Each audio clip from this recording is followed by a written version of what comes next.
ఓం శ్రీ రామచంద్ర పరబ్రహ్మణే నమః. ఓం నమో వశిష్ఠ విశ్వామిత్ర వ్యాస వాల్మీకి సుఖాదిభ్యః. ఓం శుక్లాం వరదరం విష్ణుం శశివర్ణం చతుర్భుజం ప్రసన్నవదనం ధ్యాయేత్ సర్వవిఘ్నోపశాంతయే. ఓం నమో బ్రహ్మాదిభ్యో బ్రహ్మ విద్యా సంప్రదాయ కర్తృభ్యో వంశ ఋషిభ్యో మహద్భ్యో నమో గురుభ్యః. ఓం శ్రీరామో రామభద్రశ్చ రామచంద్రశ్చ శాశ్వతః రాజీవలోచన శ్రీమాన్ రాజేంద్రో రఘుపుంగవః. శ్రీ యోగవాసిష్టము ఉపశమ ప్రకరణము. అయితే విషయ సేవనము చేత కలంకితమైనటువంటి వాసనల చేత కూడా, ఇంద్రియ సంబంధమైనటువంటి జ్ఞానము చేత కూడా, వానికి ఆశ్రయభూతమైనటువంటి దేహము చేత కూడా, వాని యొక్క భోగ్యములైనటువంటి శబ్దస్పర్శ రూపరసగంధాది విషయాల చేత కూడా, అజ్ఞానులు యందు అహంకార ప్రధానమైనటువంటి ఈ లింగాత్మ రజిత సదృశ పదార్థముల చేత శుక్తిలాగానే మాలిన్యం పొందుతుంది అని చెబుతూ, ఎలాగంటే ఈ లింగ శరీరం అనేటువంటిది అహంకార పూరితమే అవుతుంది. ఎలాగంటే రజత సదృశ పదార్థాల చేత శుక్తిలాగానే మనకి నదీ తీరాలలో ఉండేటువంటి గవ్వలు ఆ ఎండ తాపము చేత వెండిలా మెరిసినట్లు కానీ, ఆ మాలిన్యాన్నే లేకనే ఉన్నట్లు కనబడుతుంది. దగ్గరికి వెళ్ళి చూస్తే అది గవ్వ, అది వెండి కాదు అయినట్లుగానే అని చెబుతూ, వస్తువులను గూర్చినటువంటి యథార్థమైన జ్ఞానము చేత సర్వ వస్తువులు కూడా ఉపశమించిపోతే, సత్తా అనేటువంటి భావము చేత మాత్రమే చిత్తమునందులు ఉన్నటువంటి కలంకము కూడా స్వయంగా నశించిపోతుంది. అంతేకాదు, నేను నాది అనేటువంటి అహంకార మమత్వముల యొక్క అధ్యాసము చేత వాసనారూప అనర్థాలు ఉదయించగా మనుజుని యొక్క జీవితమునందు రకరకాలైనటువంటి దుఃఖాలు ఉత్పన్నమవుతూ ఉన్నాయి. అంతేకాదు, రజ్జువునందలి అంటే తాటి అందలి పాము భ్రమ నశించిపోవడం చేత అక్కడ పాము లేదు అనేటువంటి జ్ఞానము చేత మనకేమవుతుంది? శాంతి లభిస్తుంది. అలాగనే అహంభావము నశించిపోతే అంతఃకరణమునందు సమత్వమే ఉదయిస్తుంది అని తెలియజేస్తూ, అంతేకాదు, యత్కరోతి యదస్నాతి యద్దదాతి జహోతివా నతజ్ఞస్య నతత్రజ్ఞో మా కరోతువా. ఏది చేస్తూ ఉన్నప్పటికీ కూడా, ఏది భుజిస్తూ ఉన్నప్పటికీ కూడా, ఏది ఇస్తూ ఉన్నప్పటికీ కూడా, ఏది హోమము నశింపజేస్తూ ఉన్నప్పటికీ కూడా, జ్ఞానికి వాటితో కానీ వాటితో జ్ఞానికి కానీ ఏ సంబంధము లేదు. అతడు ఆ కర్మలను చేసినప్పటికీ కూడా చేయని వాడే అవుతూ ఉన్నాడు అని చెబుతూ, అంటే జ్ఞాని అయినటువంటి వాడు ఏది చేసినప్పటికీ, ఏది తిన్నను, ఏది ఇచ్చినను, ఏది హోమం చేసినప్పటికీ వానితో అతనికి ఏ సంబంధము లేదు. వాని యందు అతడు ఎప్పటికీ కూడా స్థితి కలిగి ఉండడు. ఆ కార్యాలను వాడు చేసినప్పటికీ చేయకపోయినప్పటికీ కూడా సరే, అతను వానితో సంబంధరహితుడే అయి ఉంటాడు అని చెబుతూ, అంతేకాదు, కర్మణాస్తి నతస్యార్థో నార్ధస్త్య కర్మణ యథా స్వభావావగమాత్స ఆత్మన్యేవ సంస్థితః. అటువంటి జ్ఞానికి కర్మచే కానీ, కర్మము యొక్క అభావము చే కానీ, అంటే కర్మ చేయకపోవడం చే కానీ ఏమైనా ప్రయోజనం ఉన్నదా అంటే ఏ ప్రయోజనము లేదు. యథార్థమైనటువంటి ఆత్మజ్ఞానము చేత అతడు ఆత్మయందే ఎల్లవేళలా కూడా స్థితి కలిగి ఉంటాడు. కాబట్టి అతనికి ఏ సంబంధము కూడా విషయాల పట్ల ఉండదు అని చెబుతూ, జ్ఞానికి కర్మలను చేయుటచే కానీ, కర్మలను వదిలిపెట్టడంతో కానీ ఏమైనా ప్రయోజనం ఉన్నదా అంటే లేదు.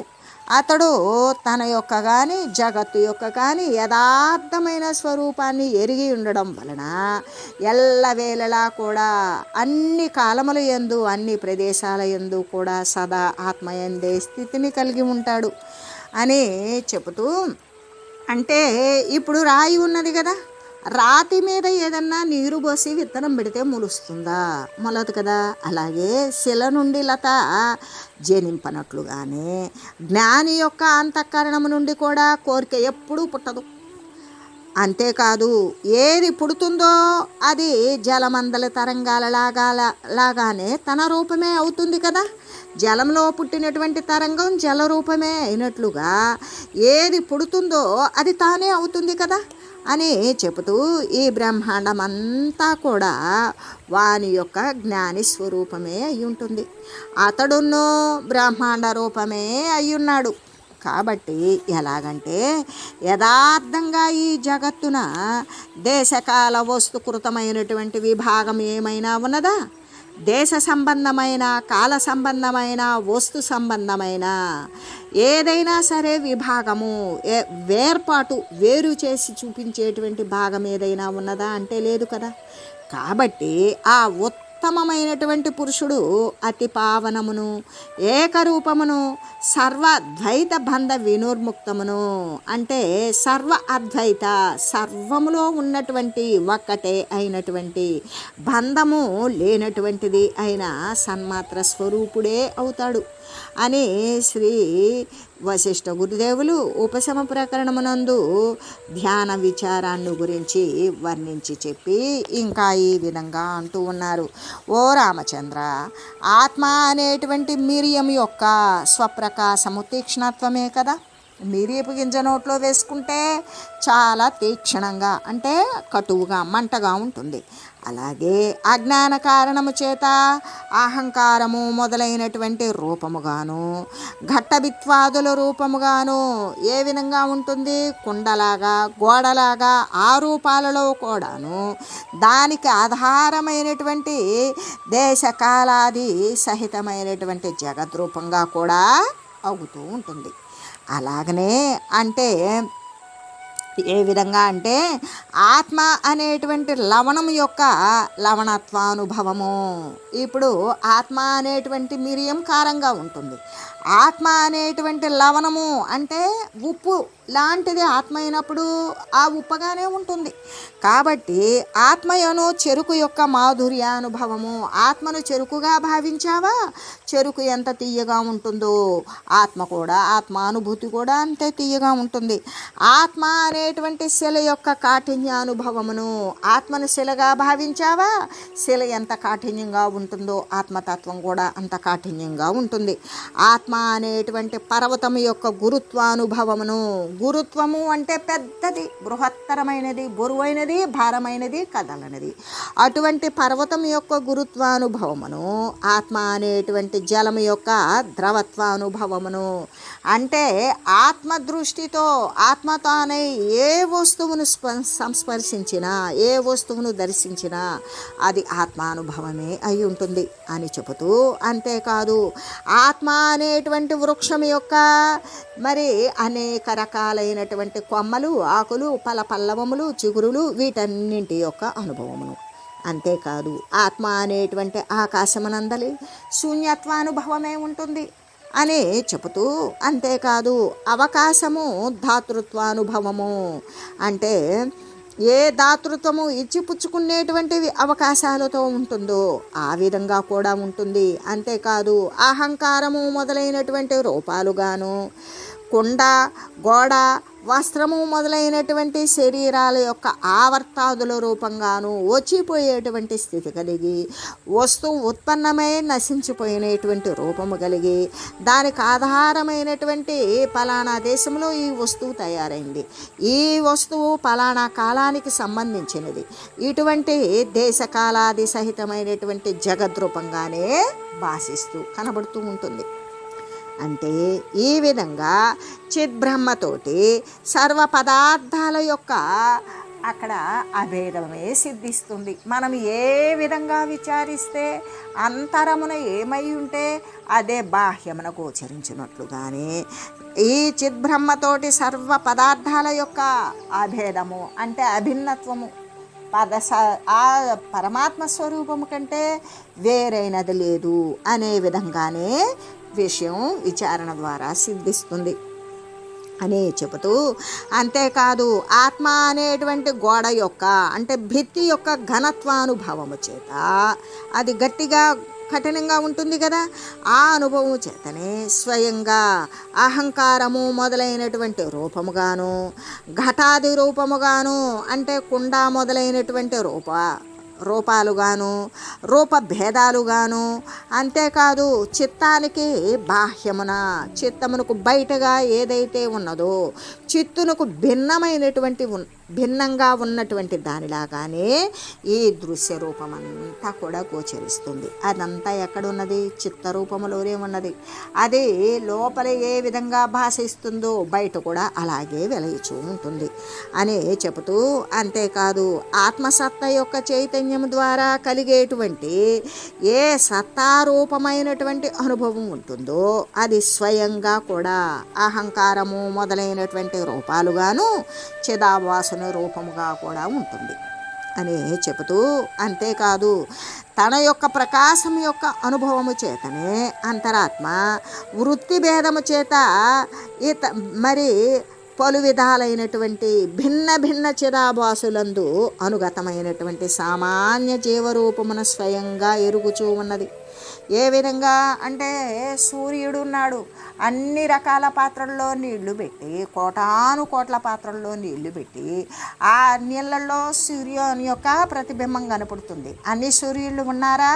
లేరు. ఈ సూర్యుడు మరి ఈ మనం పెట్టినటువంటి పాత్రల్లో కనపడేటువంటి జలములో కనపడేటువంటి సూర్యుడు ఎవడు అంటే ఏ ప్రత్యక్షమైనటువంటి సూర్యుడు ఉన్నాడో అదే ఆధారం. ఈ కుండలు తీసేస్తే ఆ సూర్యుడే ఉంటాడు, కుండలు పెట్టినా ఆ సూర్యుడే ప్రకాశించాడు.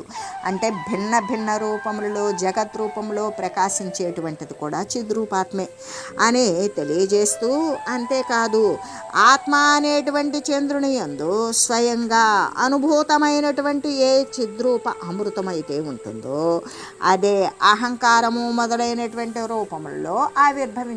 ప్రతిదీ నేను అని చెప్పబడటానికి లోపల ఉన్నటువంటి చిద్రూపాత్మ యొక్క సామీప్యం ద్వారానే ఇవన్నీ కూడా ఆవిర్భవిస్తూ ఉన్నవి అని చెబుతూ, అంతేకాదు పరమాత్మ అనేటువంటి గుణమందలి అంటే పరమాత్మ స్వరూపము అనేటువంటి బెల్లమందలి స్వాధిష్టానమైనటువంటి చిద్రూపము యొక్క అక్కడ పరమాత్మ అనేటువంటి బెల్లమునందు రుచికరమైనటువంటి మధురం ఉంటుంది, రుచి ఉంటుంది.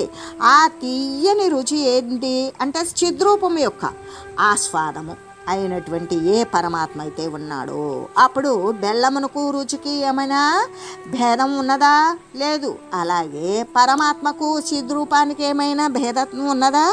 లేదు. కానీ స్వయంగా తన యందు అహంకారము మొదలైనటువంటి రూపాన్ని అది పొందుతూ ఉంటుంది అని చెబుతూ, అంతేకాదు పరమాత్మ అనేటువంటి మణి అందలి ఏ చిద్రూప స్వయం ప్రకాశమై ఉంటుందో తన యొక్క అంతఃకరణమునందు అహంకార రూపము చేత అటువంటి అనుభవాన్ని పొందుతూ ఉంటుంది.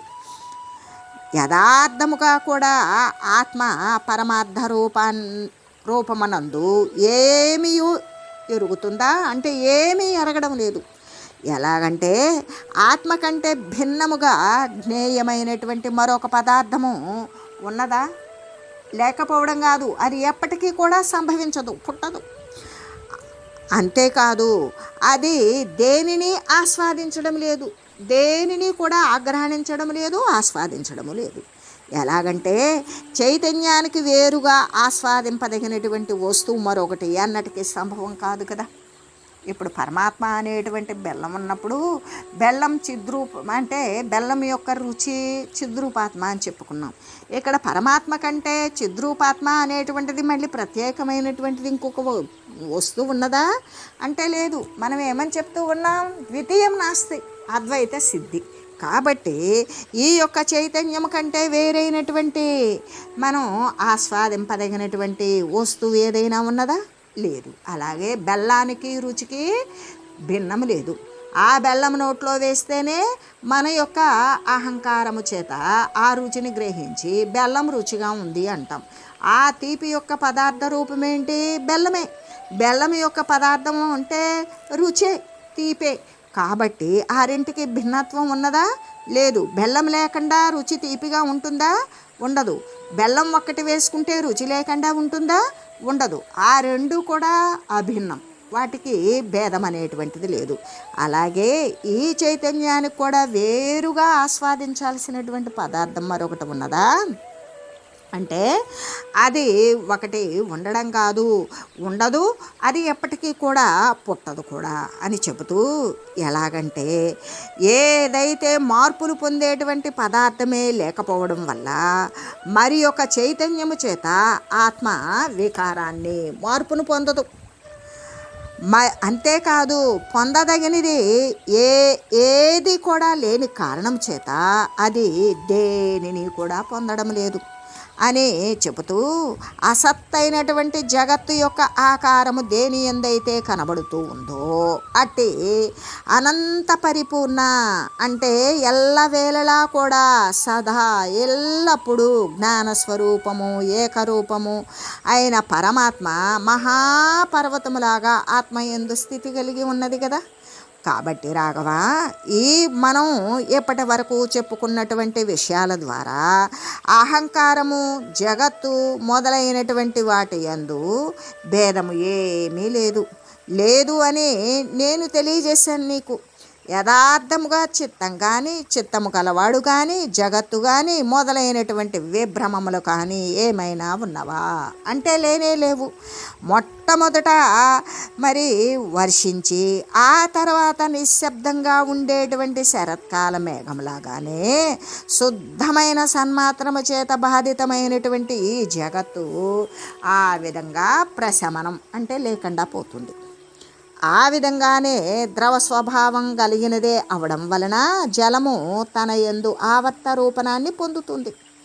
ఎందుకు? దానికి ద్రవ స్వభావమే ఉంది. జలానికి ఎప్పుడూ ద్రవీభవించినట్లే ఉంటుంది. కాబట్టి ఆ జలము ఏ విధంగా తన యందే సుడిగుండాల రూపంలో అలల రూపంలో పొందుతూ ఉంటుంది. ఇవన్నీ పొందేది ఎక్కడ లయించిపోతే అక్కడే జలములో పుట్టి ఆ రూపంగా కనపడి జలములోనే లీనమవుతాయి అని చెప్పినట్లుగానే మాయావి అయినటువంటి ఈశ్వరుడు తన యొక్క మాయ చేత ఆవృతమైనటువంటి జ్ఞప్తి రూప నిజాత్మయందు జగజ్జీవ దశలను పొందుచూ ఉన్నాడు.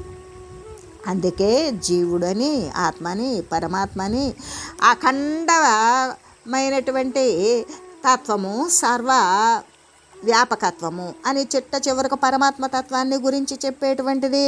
అది ఎటువంటిది అంటే లేకనే ఉన్నట్లుగా సృజించబడినట్లు మరి వృద్ధి చెందినట్లు శమించినట్లు ఇలా కనబడుతుందే. కానీ ఎలాగా?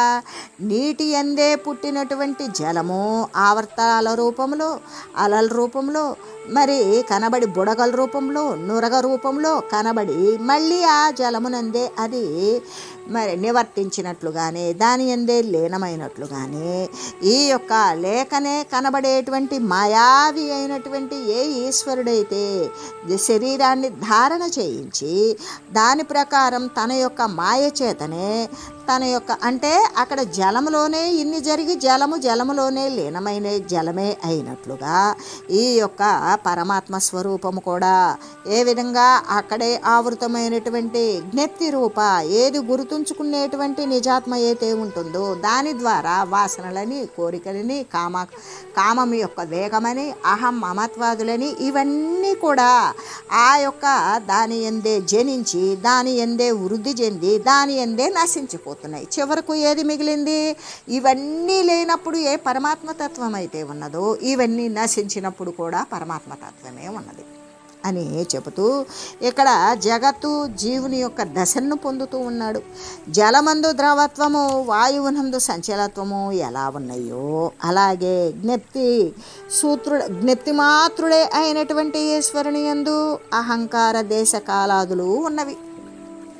ఎలాగంటే జలమందు ద్రవత్వము ఎన్ని రకాల మార్పులు చెందిన నురగలుగా అలలుగా మరి ఇంకా సుడిగుండాలుగా ఎన్ని మార్పులు చెందినా ఆ జలమందు ఏమున్నది?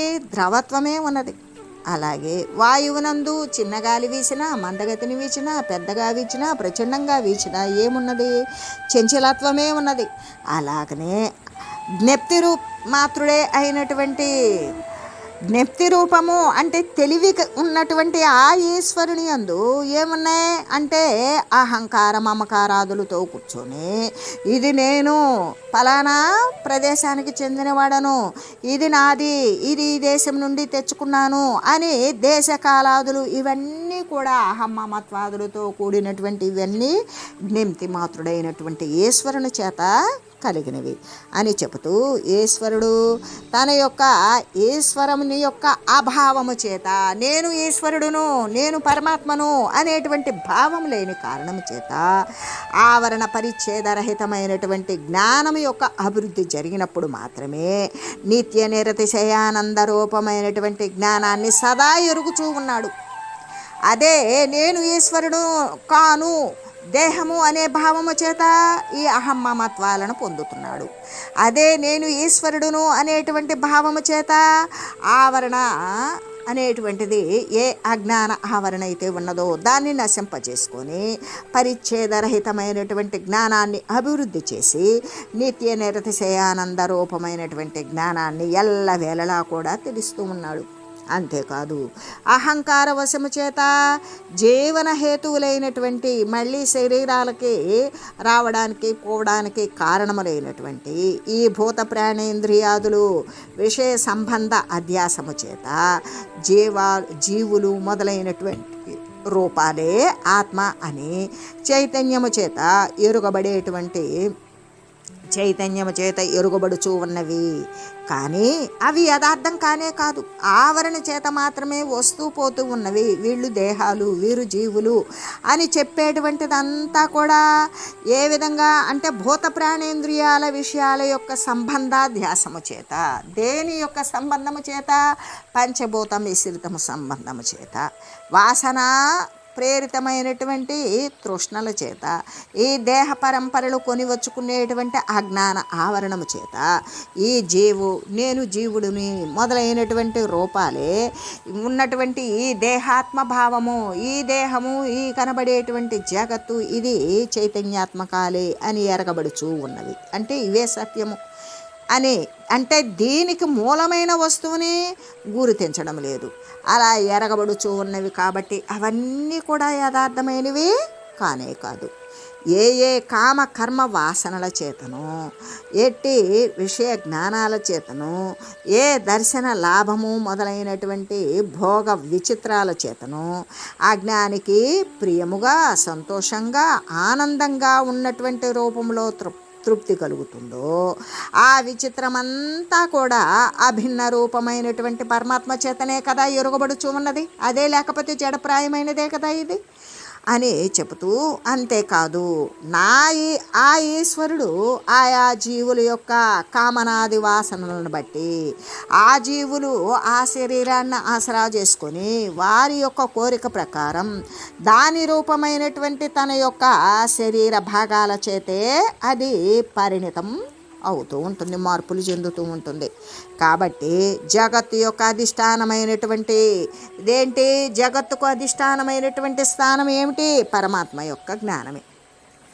కాబట్టి ఆ పరమాత్మ జ్ఞానమే పరమార్థ స్థితి అని సర్వజీవులకు కూడా జీవనము దేనికి అధీనమై ఉన్నదో అట్టి పరమానంద రూపమే జీవుని యొక్క జీవన సారమని దానిని సత్శాస్త్రాల ద్వారా, గురువు యొక్క ఉపదేశాల ద్వారా ఎప్పుడు ఎరగబడుతుందో అప్పుడు భోక్తృత్వ భోగ్యముల రెండింటి యందు కూడా అధిష్టానమైనటువంటి చిద్రూపమే అయి ఉన్నందున ఇంకా జీవుడు ఈశ్వరుడు అనేటువంటి భేదం ఏమైనా కనిపిస్తుందా?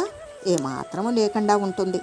అంటే జీవునికి ఈశ్వరునికి కూడా భేదము ఎట్లు లేదో అలాగనే ఈ ఈశ్వరుడు బ్రహ్మములకు కూడా జీవ బ్రహ్మములకు కూడా భేదము అనేటువంటిది లేనే లేదు. కాబట్టి శాంతమై ఉంటుంది. అంతేకాదు అపరిచ్ఛిన్నమై అఖండమై ఉంటుంది. ఇంకా పరిపూర్ణమైనటువంటి బ్రహ్మము మాత్రమే శేషించి ఉంటుంది అని చెబుతూ, అంతేకాదు ఓ రామ, కాబట్టి జగత్తంతా ఎలా ఉన్నది? ప్రశాంతమై ఉన్నది, జననరహితమై ఉన్నది. అసలు ఎవ్వరూ పుట్టడం లేదు, ఏకమై ఒక్కటి అయి ఉన్నది. దీని ఎక్కడ ప్రారంభమైంది ఎవ్వరం చెప్పలేం, అనాది అయి ఉన్నది. పూర్ణ స్వప్రకాశ స్వరూపమే అంటే సర్వము కూడా ప్రకాశముతో వెలుగుతో నిండి ఉన్నది.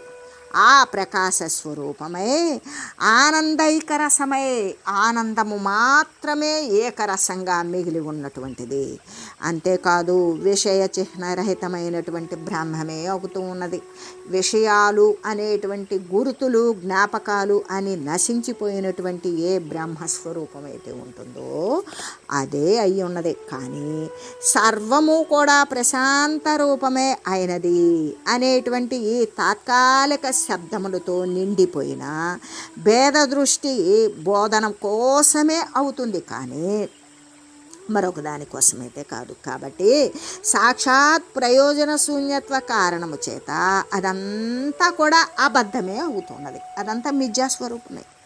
కాబట్టి భాగత్యాగ లక్షణము ద్వారా ఎప్పుడైతే తనకు కలిగినటువంటి భావాలు ఉన్నవో ఆ భావము అనేటువంటిది త్యజించడం వల్ల ఎరుగబడేటువంటి అఖండమైనటువంటి ఆ అర్ధరూపమైనటువంటి ఓంకారము యొక్క లక్ష్యార్థమైన నిత్యము కూడా అపరోక్ష తనకంటే భిన్నముగా లేనటువంటి ఏ చిన్మాత్ర స్వరూపమే ఉన్నదో అదే సత్యమైనది, అది ఏ సమస్తము కూడా అయ్యున్నది రామ అని శ్రీ వశిష్ఠ మహర్షి ఏ విధంగా అంటే ఈ యొక్క మరి ఈ ఉపశమ ప్రకరణమునందు మోక్షోపాయ స్థితిని గురించి మరి తెలియజేసి, అంతేకాదు ఇంకా కూడా ఈ విధంగా చెప్తూ ఉన్నారు. అంటే ఖేద నిరాసనము దుఃఖాన్ని ఏ విధంగా అధిగమించవచ్చు అనేటువంటి దానిని ఈ ఉపశమ ప్రకరణమునందు తెలియజేసి ఇంకా కూడా ఈ విధంగా చెప్తూ ఉన్నారు.